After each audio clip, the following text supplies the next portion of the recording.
Hello students, welcome back to my channel arts and education. आज की हमारी video का टॉपिक है एक्सरसाइज नंबर 2.1। पिछली वीडियो में इंट्रोडक्टरी लेक्चर किया था हमने चैप्टर नंबर 2 का। सबसे पहले हमारे पास एक्सरसाइज नंबर 2.1 का फर्स्ट क्वेश्चन है, identify which of the following are rational and irrational numbers. तो हमारे पास सबसे फर्स्ट पार्ट है √3। आपको पता है कि √3 को हम क्वेश्चन फॉर्म में एक्सप्रेस नहीं कर सकते। पिछली वीडियो में हमने इरेशनल नंबर की डेफिनेशन देखी थी कि एक ऐसा नंबर जिसको हम क्वेश्चन फॉर्म में एक्सप्रेस नहीं कर सकते वो इरेशनल नंबर कहलाता है। तो ये हमारे पास इरेशनल नंबर है क्योंकि हम इसे क्वेश्चन फॉर्म में एक्सप्रेस नहीं कर सकते।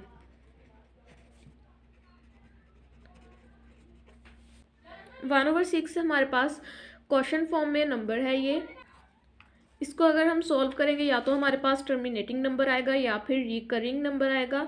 तो ये हमारे पास रैशनल नंबर है क्योंकि रैशनल नंबर हमेशा क्वेश्चन फॉर्म में होता है और उसके न्यूमिनेटर और डिनोमिनेटर जो हमारे पास वैल्यू होती हैं वो इंटीजर्स होती हैं, इसलिए ये एक रैशनल नंबर है।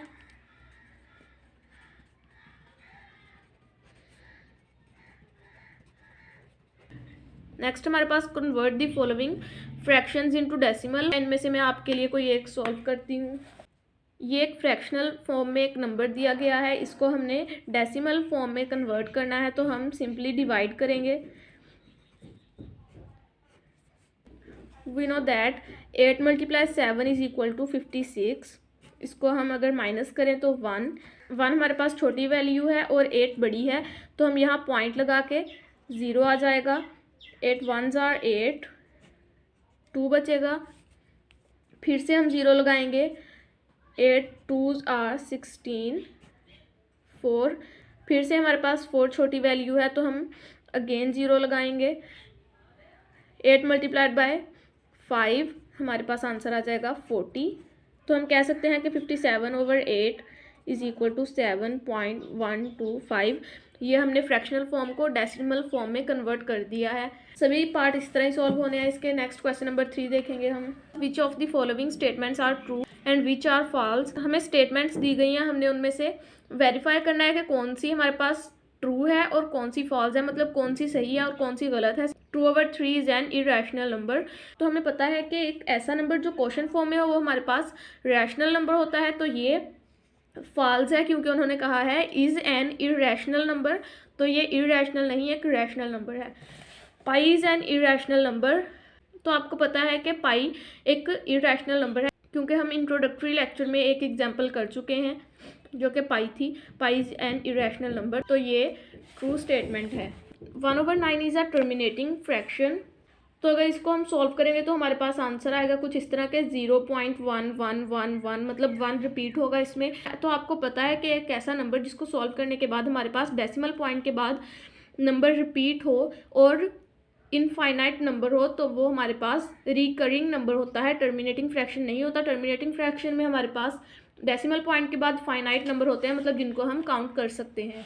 क्वेश्चन नंबर 4 है हमारे पास 3/4 इज अ टर्मिनेटिंग फ्रैक्शन। 3/4 को अगर हम डिवाइड करते हैं तो हमारे पास आंसर आता है 0.75। स्टॉप हो जाता है 75 के बाद, मतलब ये एक फाइनाइट नंबर है और रिपीट भी नहीं हो रहे, तो ये हमारे पास एक टर्मिनेटिंग फ्रैक्शन है। It is true. Question number 5 है हमारे पास 4/5 इज अ रिकरिंग फ्रैक्शन। तो अगर हम डिवाइड करें 4/5 को तो हमारे पास आंसर आता है 0.8। तो डेसिमल पॉइंट के बाद हमारे पास फाइनाइट नंबर है, इसको हम रिकरिंग नहीं बल्कि टर्मिनेटिंग फ्रैक्शन कहते हैं, तो ये फॉल्स है। नेक्स्ट है हमारे पास represent the following numbers on the number line. सबसे पहले हमने नंबर लाइन ड्रॉ करनी है। ये हमारे पास ओरिजिन, लेफ्ट साइड पे और राइट साइड पे हमने लाइन को एक्सपेंड कर देना है। इक्वल इंटरवल्स पर हमने लिखना है 1 2 3। ये हमारे पास पॉजिटिव है, ये है हमारे पास नेगेटिव। यहाँ आ जाएगा -1 -2। अब हम देखेंगे कि इन दोनों को डिवाइड करने के बाद हमारे पास आंसर क्या आता है 0.8। ओके, इनको अब हम देखेंगे कि हमारे पास एक तो माइनस है तो ये हमारे पास माइनस वाली साइड पे आएगा।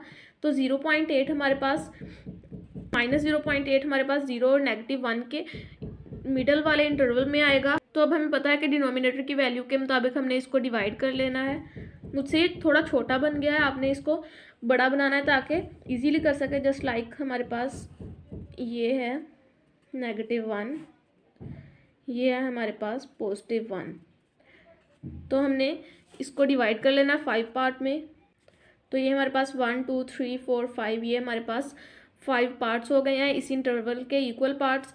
तो नेक्स्ट अब हमने न्यूमरेटर को अब हमने देखना है कि न्यूमरेटर की वैल्यू क्या है। न्यूमरेटर की वैल्यू है हमारे पास 4, 1 2 3 4। तो हमने यहाँ पे इसको डिपिक्ट कर देना है 4/5, यहाँ पे डिनोट हो गया। तो ये हमारे पास फर्स्ट क्वेश्चन सॉल्व हो गया। नेक्स्ट मैं आपके लिए एक और सॉल्व करती हूँ।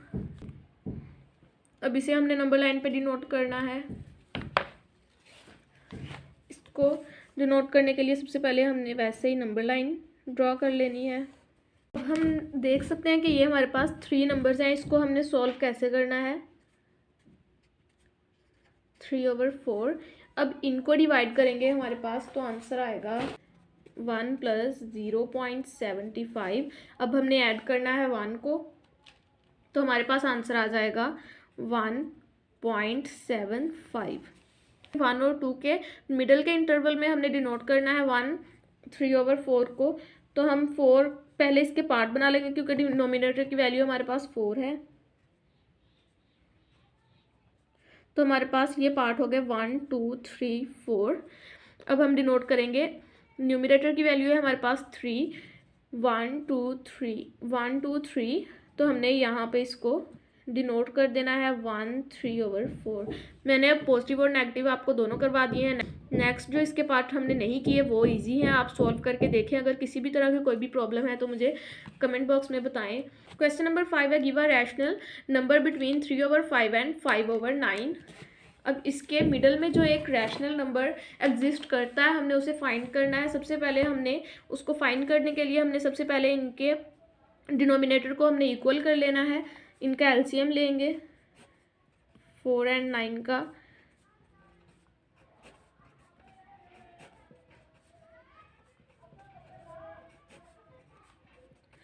ये हमारे पास 4 और 9 का एलसीएम आ गया। अब हमने इनको मल्टीप्लाई कर लेना है। 2 × 2 4, 4 × 3 12, 12 × 3 = 36।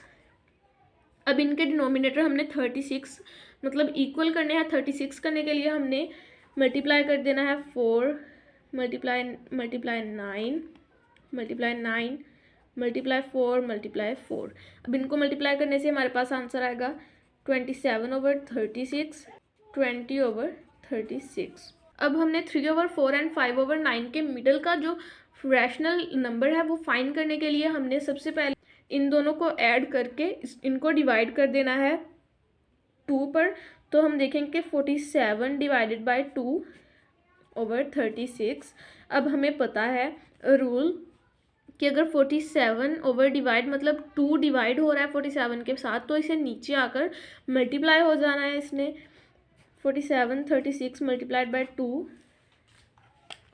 तो हम देखेंगे 47 / 36 × 2 हमारे पास आंसर आएगा 72।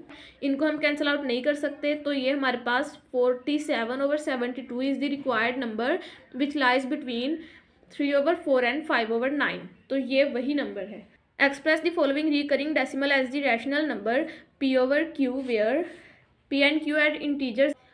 अब मैं आपको बताती हूँ कि 0.5 के ऊपर मतलब बार का सिंबल है, इसका मतलब है कि ये नंबर रिपीट हो रहा है। तो इसे हमने इस तरह से लिख लेना है। अब हम कहेंगे कि लेट x = 0.555 मतलब रिपीट हो रहा है ये। तो ये है हमारे पास इक्वेशन 1। अब हमने इक्वेशन 2 फाइंड करने के लिए इसको मल्टीप्लाई कर देना है 10 के साथ। मल्टीप्लाई बाय 10, 10x = 10, 0.555 मल्टीप्लाई कर देंगे हम इसे, तो हमारे पास आएगा 5.5 रिपीट होगा। अब हमने ये हमारे पास आ गई इक्वेशन 2। अब हमने इन दोनों इक्वेशंस को सब्ट्रैक्ट कर देना है, डिडक्टिंग 1 फ्रॉम 2, तो हमने इनको माइनस कर देना है। 10x minus x is equal to 5.5555 and so on. Minus करना है हमने इसको 0.555 एंड सो ऑन के साथ।